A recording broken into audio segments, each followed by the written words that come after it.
Hello प्यारे बच्चों, एक बार फिर से आपका स्वागत है अपने ही प्यारे से YouTube channel SK classes. Physics में न्यूमेरिकल और डेरिवेशन काफ़ी ज़्यादा देखे जाते हैं और हालांकि थ्योरी भी आती है। तो हमने न्यूमेरिकल की सीरीज़ स्टार्ट की है जिसमें सभी न्यूमेरिकल कराए जाएंगे। हमारी 2 वीडियो न्यूमेरिकल की आ चुकी हैं, अब ये तीसरी वीडियो है जिसमें 2 वीडियो जो थी पिछली वाली उसमें संयोजन की फोकस दूरी, संयोजन की क्षमता, उसके बराबर में वस्तु रख दी, उसके ताल्लुकात के थे। और आज के जो सवाल हैं वो थोड़े अलग लेवल के हैं, अलग सूत्र के ताल्लुकात के सवाल हैं। तो हम चलते हैं आज के पहले सवाल की और इस चैप्टर के 9वें सवाल की ओर। 1.5 अपवर्तनांक वाले 1.5 अपवर्तनांक स्मॉल n को कहा जाता है। स्मॉल n बराबर 1.5 एक पतले समतल उत्तल लेंस। समतल उत्तल, इस शब्द को ध्यान में रखना है। समतल उत्तल, इसका मीन्स है समतल उत्तल, यानी एक पृष्ठ समतल है, दूसरा उत्तल है।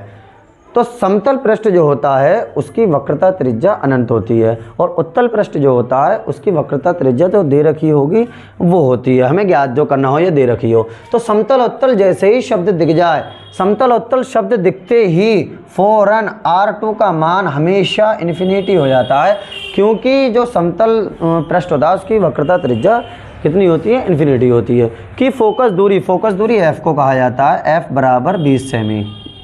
फिर आगे क्या कहता है? इस लेंस के वक्र पृष्ठ की वक्रता त्रिज्या ज्ञात कीजिए। वक्र पृष्ठ की वक्रता त्रिज्या R1 को कह दिया गया, क्योंकि 2 पृष्ठ होते हैं तो 2 पृष्ठ में एक R2 इन्फिनिटी हो गया, R1 हमें ज्ञात करना है। सवाल दोबारा पढ़ते हैं। 1.5 अपवर्तनांक दिखते ही n का मान, समतल उत्तल जैसी शब्द दिख जाए फौरन समतल उत्तल शब्द दिखते ही R2 का मान इन्फिनिटी कर दिया जाएगा। ये शब्द को ध्यान रखना, जैसी समतल उत्तल शब्द आ जाए फौरन R2 इन्फिनिटी होता है हमेशा। तो R2 इन्फिनिटी की फोकस दूरी 20 सेमी है। फोकस दूरी f को कहा जाता है, f बराबर 20 सेमी। कह रहा है सवाल इस लेंस के वक्र पृष्ठ की वक्रता त्रिज्या ज्ञात कीजिए, यानी हमें वक्रता त्रिज्या ज्ञात करना है। सूत्र होता है सीधा बिल्कुल 1/f बराबर n-1 और ब्रैकेट में 1/r1 माइनस 1/r2। अब जगह पर मान रख दिया जाएगा, सिर्फ जगह पर 1/f बराबर 1/f, f का मान रख देते हैं। एक काम करते हैं, 1/f की जगह पर ये 20 बराबर n-1, n की जगह पर 1.5 माइनस 1 और ब्रैकेट में 1/r1 आ गया। r1 की जगह r1 हमें ज्ञात करना है, ऐसे ही रहने देते हैं। माइनस 1/r2 कितना है? इन्फिनिटी। इस साइड कर लेते हैं अब। तो 1/20 इक्वल्स टू 1.5 यानी 1.5 और में से 1 घट जाएगा, तो 1.5 में से 1 गया तो 0.5 बचा। 0.5 ब्रैकेट 1/r1 हमें ज्ञात करना है, माइनस 1/इन्फिनिटी जो होता है वो कितना हो जाएगा? 0। अब 1/20 इक्वल्स टू, इसकी पहले अंदर गुणा कर देते हैं, 0.5 एकम 0.5/r1 क्रॉस मल्टीप्लाई कर दी जाएगी, यानी r1 बराबर 20 पंजे 100। 20 पंजे 100, अब एक के बाद पॉइंट है तो एक के बाद यहाँ पॉइंट लगा देंगे, सेमी। यही हमारा r1 का मान निकल के आ जाएगा। अब अगले सवाल की ओर चलते हैं। अगला सवाल, एक पतले समतल उत्तल लेंस की फोकस दूरी। समतल उत्तल शब्द आ गया तो इसका मीन्स R2 कितना हो जाएगा? इन्फिनिटी हो जाएगा, यानी R2 बराबर होगा कितना? इन्फिनिटी। फोकस दूरी 40 सेमी, यानी f का मान हो गया कितना? 40 सेमी। उसके पदार्थ का अपवर्तनांक कहा जाता है n को, n बराबर 1.5। इस लेंस की पृष्ठ की वक्रता त्रिज्या क्या होगी या ज्ञात कीजिए। तो वक्र पृष्ठ की वक्रता त्रिज्या R1 को कहा जाता है। तो पिछला वाला जो सवाल किया था हमने नमा, बिल्कुल सेम उसी की तरह हो जाएगा। सूत्र लग जाएगा 1/f बराबर n-1 1/r1 माइनस 1/r2। तो इस सवाल को आप अपने आप प्रैक्टिस करें, उसी की तरह सेम टू सेम करें ज़रूर, और इसका आंसर कमेंट्स बॉक्स में बताएं कितना आया निकल के। अगले सवाल की ओर हम चलते हैं। किसी द्विउत्तल, पिछला सवाल जो था उसमें समतल उत्तल लिखा हुआ था। समतल उत्तल में R2 का मान इन्फिनिटी होता है और R1 का मान जो दिया हुआ होता है वो होता है। अब इसमें क्या है? किसी द्विउत्तल मतलब जिसके दोनों उत्तल पृष्ठ हों, द्विउत्तल। अब द्विउत्तल लेंस में होता क्या है? R1 और R2 समान होते हैं, लेकिन R2 का मान माइनस का होता है। तो ये बात सिर्फ हमें हल्की सी ध्यान रखना पड़ेगी कि द्विउत्तल लेंस जो होता है उसमें R1 का मान पॉजिटिव होता है और R2 का मान निगेटिव होता है, हमेशा R2 का मान निगेटिव होगा द्विउत्तल में। अब द्विउत्तल लेंस की वक्रता त्रिज्याएं समान है, समान मतलब बराबर है, तो हमने मान लिया कि R1 का मान R है तो R2 का मान भी कितना होगा R, लेकिन माइनस का, क्योंकि दूसरे वाला जो पृष्ठ होगा उसकी जो वक्रता त्रिज्या होगी माइनस की होगी। द्विउत्तल शब्द दिखते ही R1 पॉजिटिव होता है और R2 निगेटिव होता है। समतलोत्तल दिखते ही R2 इन्फिनिटी होता है। ये दो शब्द होते हैं खाली। उसके बाद क्या कह रहा है, लेंस के पदार्थ का अपवर्तनांक कहा जाता है n को, n बराबर 1.5। यदि लेंस की फोकस दूरी कहा जाता है f को, f बराबर 30 सेमी। फिर क्या कह रहा है, तो उसकी वक्रता त्रिज्याएं ज्ञात कीजिए, यानी R1 R2 ज्ञात करना है, यानी R हमें ज्ञात करना है टोटल मिला के, वक्रता त्रिज्या R को कहा जाता है। अब सूत्र यही वाला लग जाएगा जो हमने अभी किया है। क्या होता है सूत्र, 1/f बराबर n-1 और ब्रैकेट में 1/r1 माइनस 1/r2। इस साइड कर लेते हैं, जगह पर मान रख देंगे। अब 1/f की जगह पर 30 बराबर 1/f की जगह 30 लिख दिया, बराबर n-1, n की जगह 1.5 माइनस 1 और ब्रैकेट 1/r1 की जगह पर r माइनस 1/r2 की जगह पर माइनस r। अगर खाली r लिख देते फिर तो 1/r से 1/r कट जाता, फिर निकलता ही गया। तो 1/r2 की जगह पर कितना, माइनस r, माइनस बीच में है तो प्लस का हो जाएगा, माइनस माइनस और 1/r। तो 1/30 इक्वल्स टू, इसे घटा दिया जाएगा, 0.5 बचे 1/r ये हो गया 2/r। तो 1/30 बराबर इसकी गुणा हो जाएगी 5 दूनी 10, 1 के बाद पॉइंट लग जाएगा बटा r। अब क्रॉस मल्टीप्लाई हो जाएगी, r बराबर 30 एकम 30 सेमी, यानी r का मान कितना आ गया 30 सेमी। इसका मीन्स R1 हो जाएगा 30 सेमी, R2 हो जाएगा माइनस 30 सेमी। अगले सवाल की ओर चलते हैं, 12वें सवाल की ओर चलते हैं और बड़ा बेहतरीन सवाल। इसमें का सवाल अक्सर आप देखना, ज़रा उसे अनसोल्ड को उठा के देखना, आप लोगों को 5 नंबर या 3 नंबर का इसमें का सवाल हर कीमत पे मिल ही जाएगा। तो इस सवाल को बहुत ध्यान से देखें, बहुत ही बढ़िया सवाल है।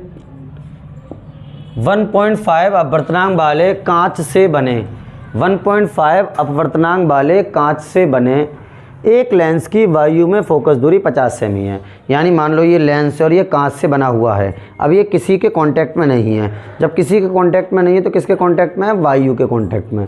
जब किसी के सापेक्ष कोई अपवर्तनांक नहीं दिया होता है तो वो वायु के सापेक्ष होता है। यानी ये किसके कांटेक्ट में होगा, कांच जो होगा, ये अपवर्तनांक कांच का है लेकिन जिसके कांटेक्ट में होगा उसके सापेक्ष है। कांटेक्ट में किसके है, जब कांच ऐसी रखा हुआ है सादा, तो यानी ये वायु के कांटेक्ट में हो गया। यानी ANG का मान दिया हुआ है, ये कितना 1.5। आगे क्या कह रहा है, अब ये इसमें ऐसा क्यों किया, क्योंकि यहाँ पर एक बार यह है अपवर्तनांक, एक बार यह है। पिछले सवाल में सिर्फ एक बार था तो हम n कह देते थे, इसमें इस तरह से हमने लिख दिया। कांच से बने एक लेंस की वायु में फोकस दूरी 50 सेमी है। फोकस दूरी कहा जाता है f को। वायु में मीन्स एयर, यानी a बराबर कितना है, ये 50 सेमी। फोकस दूरी कहा जाता है f को और वायु में इसलिए a मीन्स एयर, यानी f a से कह दिया 50 सेमी। यदि इसे 1.2 अपवर्तनांक वाले द्रव में डुबो दिया जाए। अब 1.2 अपवर्तनांक का कोई द्रव लेके आए, उस द्रव में इस लेंस को हमने डुबो दिया, लेकिन ये द्रव, मान लो ये द्रव है, मान लो इसके अंदर द्रव है। अब ये द्रव का अपवर्तनांक है, ये सिर्फ यदि इसे 1.2 अपवर्तनांक वाले द्रव में डुबो दिया जाए, यानी इस द्रव का अपवर्तनांक है ये 1.2। ये द्रव जो है इस द्रव का, अब ये द्रव भी किससे कांटेक्ट में है, ये भी वायु के कांटेक्ट में है, क्योंकि द्रव वायु के कांटेक्ट में है। तो इसका मीन्स इसका जो द्रव का अपवर्तनांक होगा वो भी वायु के सापेक्ष ही होगा, यानी ANL, L मीन्स लिक्विड 1.2 अपवर्तनांक वाले द्रव में डुबो दिया जाए तो इसकी फोकस दूरी कितनी हो जाएगी। यानी इसे हमने लिया लेंस को और इसके अंदर डुबो दिया। लेंस को इस द्रव के अंदर डुबोने के बाद इस लेंस की फोकस दूरी क्या हो जाएगी, ये कहना चाहता है। यानी फोकस दूरी f को कहा जाता है द्रव में डुबोने के बाद, यानी L, यानी FL हमसे पूछा गया है। अब सबसे पहले वायु में जिक्र हुआ तो वायु का सूत्र लगा देंगे, फिर द्रव में जिक्र हुआ, द्रव का सूत्र लगा देंगे। कैसे, देखो इस हिसाब से पहले लिखेंगे वायु में। बहुत आसान सवाल है, बहुत ज़्यादा आसान, सिर्फ ध्यान से सुनते रहना आप। 1/, पूरा सवाल देखना, पूरा एकदम, इसे बिल्कुल स्किप मत करना, बहुत अच्छा सवाल है। 1/FA बराबर वायु में 1/FA बराबर, वायु में कौन है, वायु में लेंस है, तो FA बराबर ANG माइनस 1 और ब्रैकेट में 1/R1 माइनस 1/R2। ये आ जाती है समीकरण नंबर 1, इसे कह दिया जाता है। अब इस साइड कर लेते हैं। पहले तो हमने बात कर ली वायु में, अब करते हैं बात द्रव में। चलो एक लाइन नीचे लिख लेते हैं द्रव में। अब द्रव में क्या चीज़, द्रव में चीज़ क्या, द्रव में लेंस जाने पर, द्रव में लेंस गया है यानी 1/FL बराबर। अब जब द्रव में लेंस गया तो यहाँ पर फोकस दूरी किसकी होगी, ज़रा ध्यान से सुन, वो सॉरी अपर्तनांक क्या होगा, यहाँ ध्यान से चीज़ सुनना। जैसे ये द्रव है, ये हमने लेंस लिया, अब इस लेंस को हमने द्रव में डाल दिया, हमें अपर्तनांक किसका लगाना है, लेंस का। डाल काय में दिया, द्रव में, यानी लेंस के कांटेक्ट में कौन सी चीज़ आ गई, द्रव आ गई, क्योंकि लेंस को हमने द्रव में डाल दिया तो लेंस के कांटेक्ट में आ गया द्रव। तो इसका मीन्स ये हो गया द्रव के सापेक्ष कांच का अपवर्तनांक, क्योंकि ये अंदर डाल दिया जाएगा तो ये कांच लेंस के कांटेक्ट, लेंस जो है लेंस वो किसके, द्रव के कांटेक्ट में आ जाएगा। तो इसका मीन्स जो लेंस है उसका अपवर्तनांक लगेगा किसके सापेक्ष, द्रव के, क्योंकि वायु कॉन्टैक्ट नहीं है, अब द्रव में चला गया, द्रव का कॉन्टैक्ट है। तो मीन्स जो द्रव के सापेक्ष यानी LNG कांच का अपवर्तनांक माइनस 1। अच्छा एक ट्रिक इसकी और है, ध्यान से सुनना, एक ट्रिक क्या है, ये जो यहाँ पर लिखा हुआ हो वो यहाँ लिख देते हैं और जी बाद में आता ही आता है, क्योंकि लेंस को द्रव में डाल दो या कभी कभी जल में कह देता तो FW लिखेंगे तो यहाँ W लिख देंगे। तो जो यहाँ पर होगा, यहाँ पर है L, तो यहाँ पर भी L ही आएगा पहले, सीधी सी बात है, कुछ सीधी सी ट्रिक है। यहाँ L है तो यहाँ भी L आएगा, जी बाद में आएगा ही आएगा। और तरीका, हमने लेंस को काय में डाल दिया, द्रव में, तो द्रव का लेंस का कांटेक्ट हो गया, तो इसका मीन्स हो गया द्रव के सापेक्ष लेंस का अपवर्तनांक यानी LNG। और ये ऐसी रहेगा 1/R1 माइनस 1/R2। ये आ गई समीकरण नंबर 2। अब समीकरण 1 बटा समीकरण 2 कर लेंगे, भाग कर देते हैं इन सवालों में हमेशा, क्योंकि R1 R2 के मान दिए हुए नहीं है तो भाग करने के बाद ये कट जाते हैं। समीकरण 1 बटा समीकरण 2, तो पहले समीकरण 1 ये वाला उठा लेंगे, 1/FA अपॉन 1/FL बराबर 1/FA 1/FL बराबर। अब ये चीज़ उतार लेंगे, ANG माइनस 1 और ब्रैकेट में 1/R1 माइनस 1/R2 अपॉन, अब ये उठा लेंगे 1/FL LNG minus 1/R1 minus 1/R2।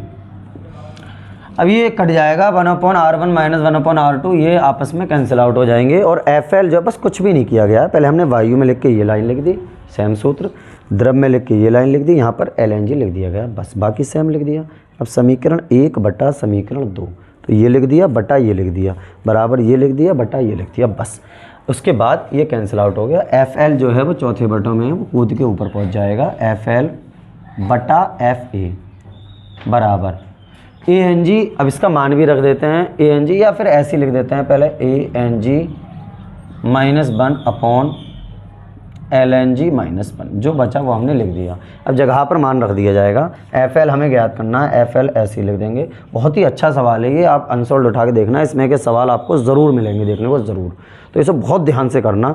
1/FA पहले सूत्र लगा दिया, फिर 1/FL भाग कर दिया और कुछ भी नहीं करा गया। अब जगह पर मान रख दिए जाएंगे, FL बटा FA का मान है 50 बराबर ANG कितना, ANG है 1.5 माइनस 1 अपॉन LNG क्या होता है, LNG A के साथ पहले बाद वाला, क्योंकि LNG का मान ही हमें नहीं दिया, ये ANG है, ये ANL है, LNG का मान नहीं है। तो हम करते क्या हैं, ट्रिक समझना, पहले A के साथ बाद वाला, बाद में कौन है G, तो ANG अपॉन फिर A के साथ पहले वाला, पहले कौन है L यानी ANL माइनस 1 ऐसी के ऐसी लिखा रहने देंगे।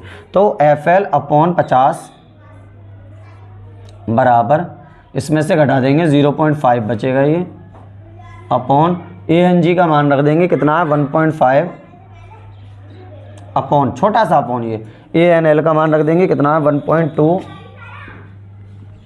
माइनस 1।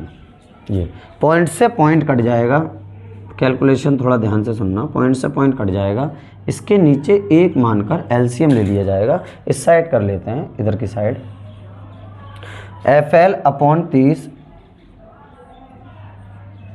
बराबर ये 0.5 ऐसे ही का ऐसे ही लिख देते हैं अपॉन इसका एलसीएम कितना एलसीएम आ जाएगा 12 एलसीएम आ गया 12 एकम 12 तिरछी गुणा हो जाएगी 1 की इधर 15 एकम 15 माइनस 12 एकम 12 क्रॉस मल्टीप्लाई 15 एकम 15 माइनस 12 एकम 12। अब ये 12 जो है वो कूद के ऊपर पहुंच जाएगा यानी FL अपॉन 30 बराबर 0.5 इंटू 12 अपॉन 15 में से 12 जाएंगे तो कितने बचेंगे 3 बचेंगे। ये 12 कूद के ऊपर पहुंच गया और 15 में से 12 गए तो 3 बचे। 3 से काट दिया जाएगा 3 चौक 12 कितना बचेगा फिर FL अपॉन 30 बराबर इनकी गुणा 5 दूनी 5 चौक 20 एक के बाद पॉइंट है एक के बाद पॉइंट लगा दिया जाएगा 5 चौक 20 एक के बाद पॉइंट है एक के बाद पॉइंट लगा दिया। अब इसके नीचे एक मान के क्रॉस मल्टीप्लाई हो जाएगी FL बराबर 30 दूनी 60 सेमी। हमारा उत्तर जो निकल के आ जाएगा वो कितना निकल के आ जाएगा 30 दूनी 60 सेमी हमारा उत्तर निकल के आ जाएगा। अब 50 सेमी है वायु में फोकस दूरी 50 सेमी तो 50 यहाँ 50 लिख देंगे वो कुछ नहीं है बस 50 यहाँ कर दिया जाएगा क्योंकि यहाँ 50 है ना तो यहाँ 50 ही लिख दिया जाएगा बाकी कुछ नहीं है बस 50 यहाँ पर भी 50 और 50 दूनी 100 हो जाएगा 100 सेमी। यही हमारा उत्तर निकल के आ जाएगा। बड़ा बेहतरीन सवाल है तो ये इस तरह का सवाल ज़्यादातर आ जाता है इसे बहुत ही संभाल के करें। आज के लिए इतना ही रहने देते हैं बाकी और अच्छे सवालों के साथ जो सही लेवल के हैं अच्छे लेवल के जो 5 नंबर या 3 नंबर में हमें इस चैप्टर में से देखने को मिलते हैं अगली वीडियो में मिलेंगे। बस आज के लिए इतना ही रहने देते हैं बाकी बातें नेक्स्ट वीडियो में।